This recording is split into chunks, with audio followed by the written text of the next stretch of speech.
And I'd like to introduce the wonderful Irene Bremis.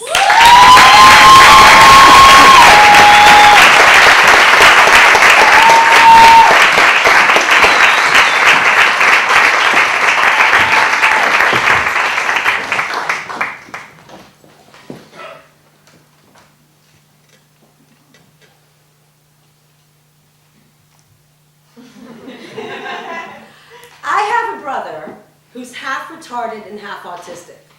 A very exotic combination if any of the ladies are single. He enjoys classical music, rocking back and forth, and he's drug-free. His only addiction is The Price is Right. In fact, I recently went home because my father was admitted to the hospital and my mother was sobbing. She's like, I don't know what I'm going to do if he dies. I said, Mom, don't worry, Dad's gonna be all right. She goes, I'm talking about Bob Barker. Your brother's going to go nuts. He's such a big fan. She had this fantastic way of flipping shit around because she was vehemently in denial with my brother's situation to the point that when I was in high school, the word retarded was prohibited in my household. My mother came from a very conservative, very contrived, backwards island in Greece. She chose to believe, your brother Jimmy is possessed with the devil. And a priest would show up to the house and perform an exorcism on my brother monthly. You know? I mean, he even had a girlfriend that he met in special ed. This girl named Chandra. She was confined to a wheelchair, mumbled one word, and was in a constant state of drooling. My mother would look at her. Look at the way she looks at your brother. Look at her, Connie. Look. Listen, she's trying to say his name. Jimmy. Jimmy. And look at her. She's salivating with passion.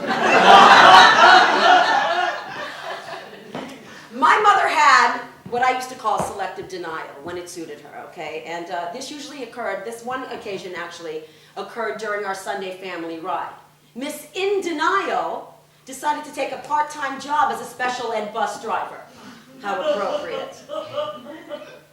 And as a perk to the job, she had full usage of the mental mobile. Thanks to my father's winning crash record, it was our only family car, and we needed it for survival. Now, it was a station wagon, but it looked more like a hearse, and it had these two huge lights mounted on top with this enormous sign that said special bus. Just in case there was any confusion at first sight. It was real flashy, you know? It looked like a float in the Special Olympics parade. Now, the interior of the car looked more like Alcatraz. It had solid prison bars, separating the passengers from the driver should one of the nut jobs flip out and put the driver's life at risk. Needless to say, my sister and I were hyperventilating with mortification every time we had to enter this prison on wheels. God forbid we saw someone we knew, especially Scott Brown, who I was fatally in love with, people. Captain of the hockey team, possibly the guy that's going to pop my cherry, my first husband. And there was no avoiding the outside world because my sister and I were equally pressed on either side of the car windows like bugs, with my hefty 250-pound possessed brother in the middle, who incidentally had to have his hands tied for every family ride with ropes to prevent a potential banging fit that could put the whole family at risk. My father was always our designated driver. This man is legally blind, legally. Wears glasses so thick, they resemble headlights strapped on the back of his head. And he's clinically deaf, sporting an antiquated hearing aid that sticks out of the side of his head like a fetus. So what we essentially have in control of our vehicle is the pinball wizard. Riding shotgun was my mother. Very, very nervous. This big, looks like a circus midget, and with the etiquette of Hitler. My father always insisted on chain smoking, you know, ashing all over the joint, so our car seat literally looked like it was gunned down by Capone.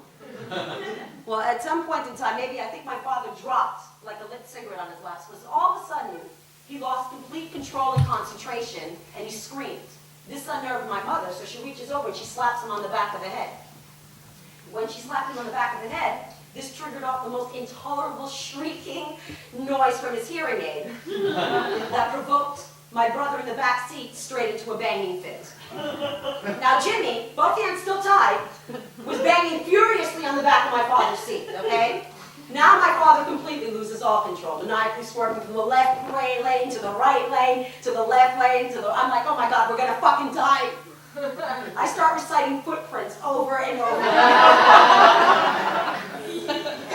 Thank God, and I do mean thank God, finally, a cop caught wind of our uncontrollable highway rant and pulled us over to safety. So he walked over to the car, the cop walked over to the car, my father rolled down his window, still trying to adjust the shrieking sound from his hearing aid. The cop leans in and sees the pinball wizard, a termite with an accent, Rain Man, and 2 squished bugs. License and registration, please. My mother nervously starts fishing through the glove compartment and hands it to him. Sir, have you had anything to drink? Officer, I never touched the stuff. Which is true, but I did, and I could have gone for a big fucking shot just about that. Sir, I'm afraid you're going to have to get out of the car and walk in a straight line. Now I was petrified. I'm like, we're screwed. We're screwed. The man's equilibrium is shot. He walks like a crippled spider.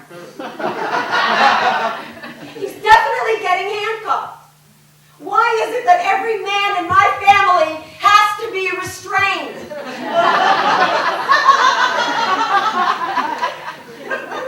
I was literally suicidal at this point, even contemplated running into the middle of traffic on the highway, a much quicker death than this lifelong humiliation I've been suffering from. But before my father could even open up the door and step out of the car, all of a sudden, you guys, my mother breaks out into this Oscar-winning performance. Officer, please. My husband doesn't drink alcohol, I promise. And look! She points to my brother in the back seat as if she's featuring the bearded woman at a roadside carnival.